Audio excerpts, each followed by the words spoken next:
Hello, everyone here on Enlightened World Network and the EWN family. My name is Reverend Tomás Garza. Some of you may know me and recognize me. I'm the host of A Course in Miracles 365, Awakening to Love, which is available right here on EWN's YouTube channel. You can find that. It's a playlist with quite a few hundreds actually of videos about A Course in Miracles. And I wanted to reach out to all of you and send this message here because Sue Seecof and I have had some conversations recently about topics that are of current interest to all of you. And she's given me, thank you, by the way, Sue, she has given me a list of things that people have asked her about and that have come up in conversation that I can actually address here also from a standpoint of A Course in Miracles. So one of these is having an accident and processing that, such as, why did that happen? Why did it happen to me? Having an accident and processing the message, great question. It's a natural question for us to want to ask, isn't it? Is why did this happen to me? And I'd like to share a very, very gruesome, graphic, and long-standing personal example here. The gruesome and graphic is not necessarily language related or anything like that, but I have a very direct and personal experience with this question. On December 3rd, 2013, I was involved in a horrible auto accident. I was T-boned at about 60 miles an hour and woke up in the hospital. In fact, I have absolutely no recollection of the accident itself, but what I have a very vivid recollection of is waking up in the hospital, being hospitalized for 13 days, and going through a major process of learning to walk again. So if you've been involved in something like this, you'll know exactly what I'm talking about. There are moments of deep self-reflection built into this. And there are moments where you can bet we're going to ask, why me? Why did this happen to me? What am I possibly to learn from this pain? What am I possibly to learn from this immobility and real shift in life? These are really, really good questions. So this is where we lean on our spiritual practice, isn't it? It's where we lean on our own experience and our own inner knowing to the degree that we can access them, which isn't necessarily right after the accident.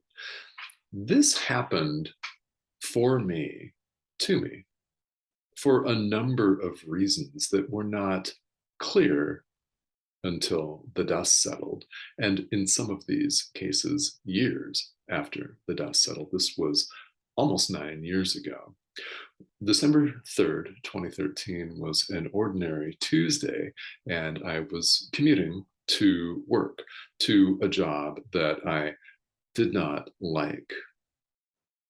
It wasn't a conventional 9 to 5 job. I was an entrepreneur then, as I am now, in a completely different field of endeavor.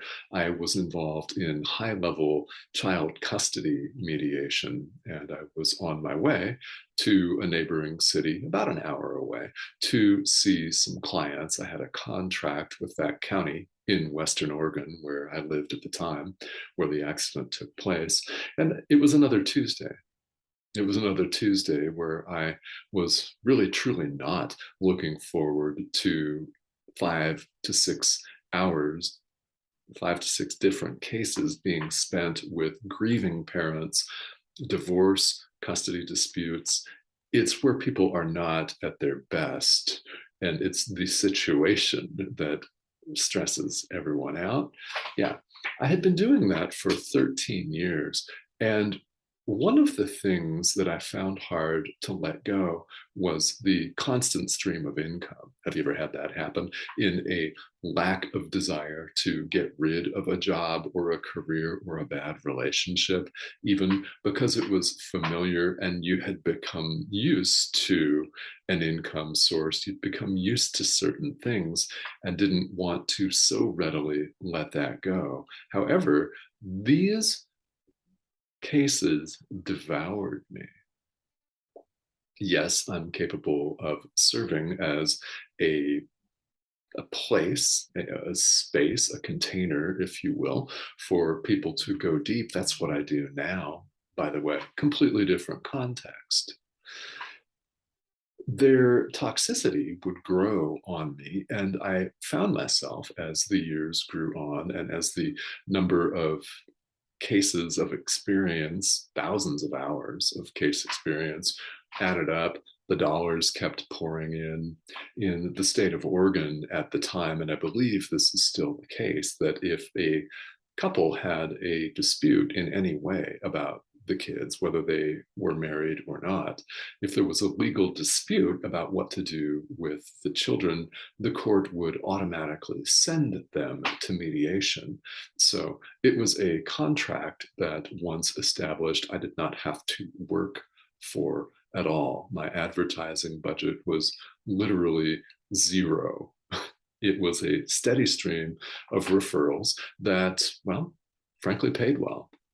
But after 13 years, I had several different resignation letters typed up and signed and ready to go, but I always stopped short of delivering them.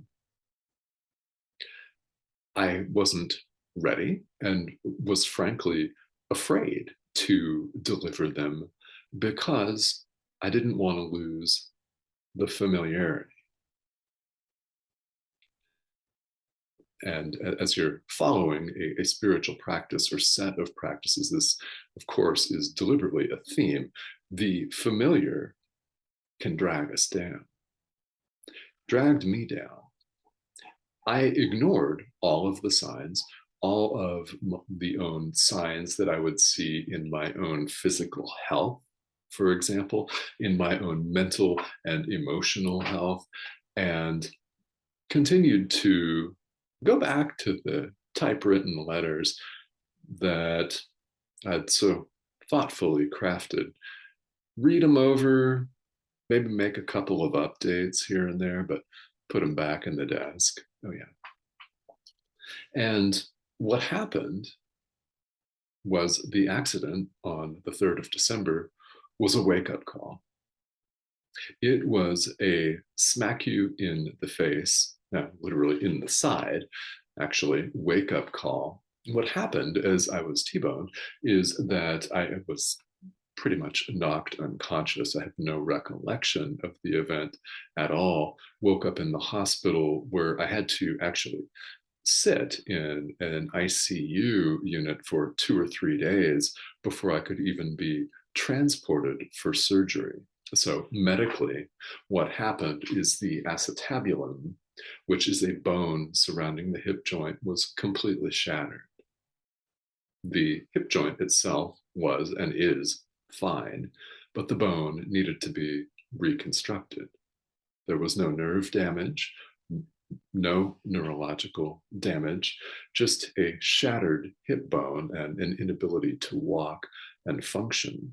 So I'm told that the surgery to repair it took 6.5 hours, and I needed, I think, 8 units of blood, something like that. The recovery process was lengthy. I had to remain in hospital for quite some time and learn to walk again. And it wasn't until months or even more than a year after the event of processing that I realized what was really going on, is that this was the universe's way of saying, okay, you're done. We're getting your attention one way or another because you're stubborn, right? And we're going to make this happen now because you've got other things to do. Now, what coulda, woulda, shoulda happened, well, it doesn't really matter because the past is completely gone. But the major takeaway from this is that there is always a purpose. If the accident is an auto accident, there is a reason why things are happening as they are that we're not necessarily consciously on top of and aware of in the present moment. So if this has happened to you, or if it's something physical, such as a fall, or perhaps you've been diagnosed with an illness and you're having this same internal dialogue of why me, why now? Well, it could be that the universe, your guide or guides, is trying to get your attention, and there's something else out there for you to do. One of the things that happened with mediation and my accident was that I could no longer serve my clients. I was on some very heavy duty opioid pain meds that would knock me out. And well, I really couldn't function in a high stakes conversation. So I had all of my cases transferred to my colleagues. And the next step was resigning, quitting completely. It was easy to do. I was no longer letting down any clients and couldn't work with them anyway. So the opportunity presented itself. For me, it came in the form of the accident.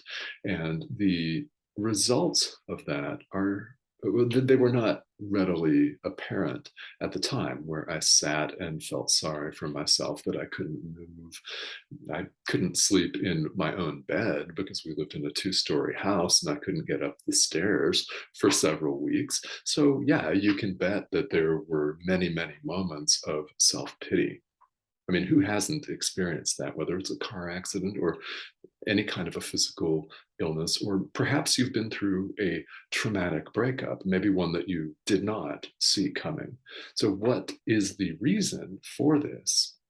One of the things that's very, very difficult at the time, and it may even be impossible if you're in the thick of it, is to accept the idea that things are not happening to us as much as they're happening for us.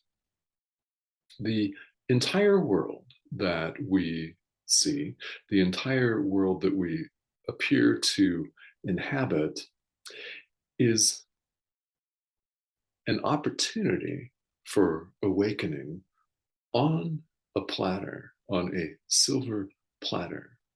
We're not taught that as kids, are we?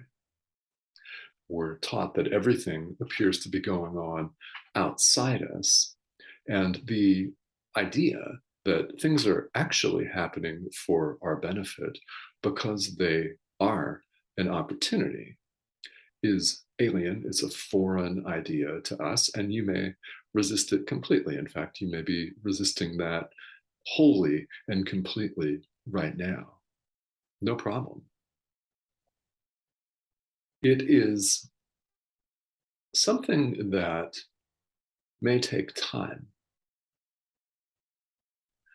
So, why do things happen? Well, they happen so that we may forgive. They happen so that we may grow. They happen so that we may make different choices in life, the choices that we're here to make.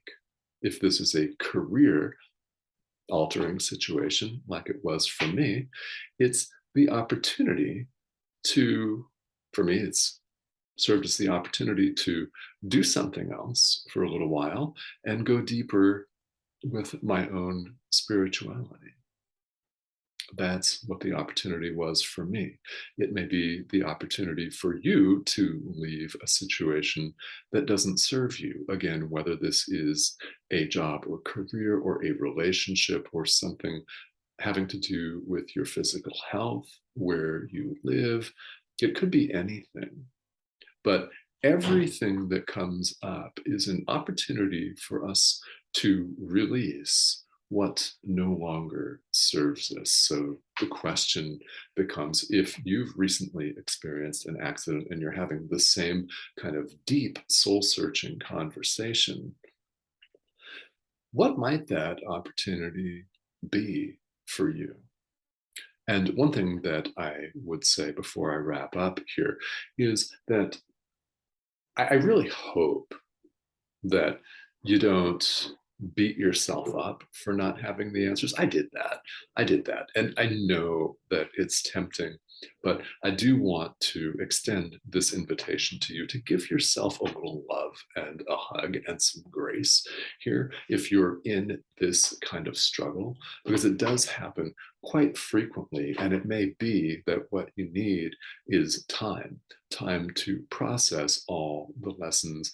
And we on the spiritual path are all learning to recognize that we don't have all of the answers. And given our limited conditioning, which conditioning itself is a limit, it's a set of limits, actually, many of them. So, given the tools that we currently have to work with, how can we expect ourselves to know all ends? We can't. And you could choose right here in the present moment to unburden yourself of that heavy weight of expectation to have it all figured out. It's more than okay if you don't have it all figured out. All right. So thank you, Sue, for letting me know about the question. And guys, thank you so much for tuning in here. I do want to invite you again to take a look at these Course in Miracles videos on Enlightened World Network's YouTube channel. Yeah, they're there. And no matter whether you are an experienced course student, and I know some of you are, Terry, you've been studying this a lot longer than I have.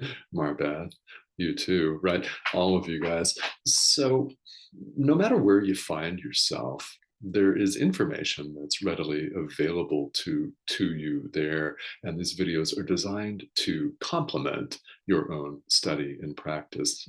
In no way are they ever intended to replace, because spirituality, as you know, is about practical application in the present moment. It's about your experience, and your experience as well. It's what you're having right now. It's what you have to work with. So feel welcome to get a hold of me on social media. Feel free to reach out. I'm all over Facebook Messenger, or you can contact me here on this particular thread. Be sure to actually tag me, Tomás Garza, if you do contact me here on this thread, so I will see it. There's a lot of content being posted on EWN, and I really do hope that you're enjoying it. And I thank you for tuning in today.